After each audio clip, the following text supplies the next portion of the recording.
questo progetto Veneto City? I promotori è la Veneto City SPA, che è composta da imprenditori veneti sostanzialmente, quindi dentro c'è per esempio Stefanelli, indirettamente c'è Benetton, che è il proprietario della Pittarello Calzature, c'è Indrizzi, che è il regista dell'operazione Ikea Padova Est, quindi non è che sono imprenditori stranieri, sono imprenditori veneti che hanno delocalizzato le produzioni a est e che adesso reinvestono i loro profitti facendo speculazione fondiaria qui nella nostra regione e quindi lasciando a casa centinaia e centinaia di migliaia di persone.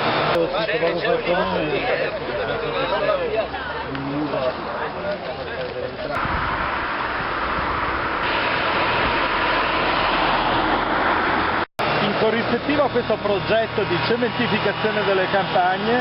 c'è invece una totale assenza di attenzione nei confronti dei beni monumentali e del paesaggio dell'intera riviera del Brenta. Infatti, noi quello che diciamo è che le risorse devono essere investite non in grandi opere, non in grandi insediamenti, ma in piccole opere della manutenzione del territorio, nella riqualificazione del patrimonio che abbiamo, che potrebbe dare ampio respiro, in questo caso da noi al settore turistico, quindi tanto lavoro, e ovviamente riportare alla luce dei beni storici che sono di valore inestimabile e che neanche noi sappiamo di avere ormai.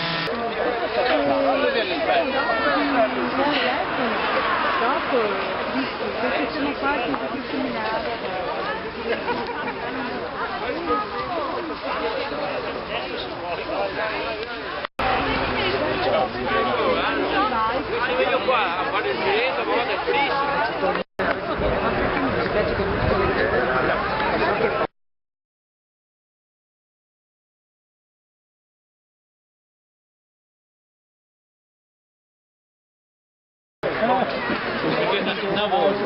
che si sia intanto c'è bellissimo perché al 22 dicembre avvicinarsi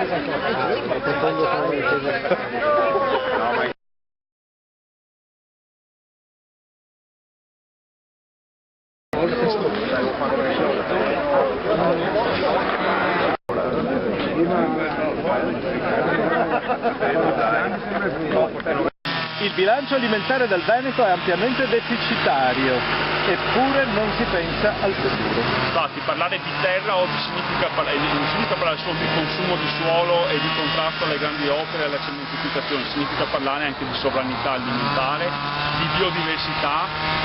di agricoltura, tutti i mondi che noi stiamo perdendo e che ci renderanno sempre più dipendenti dalle dinamiche del mercato globalizzato con le conseguenze che possiamo immaginare.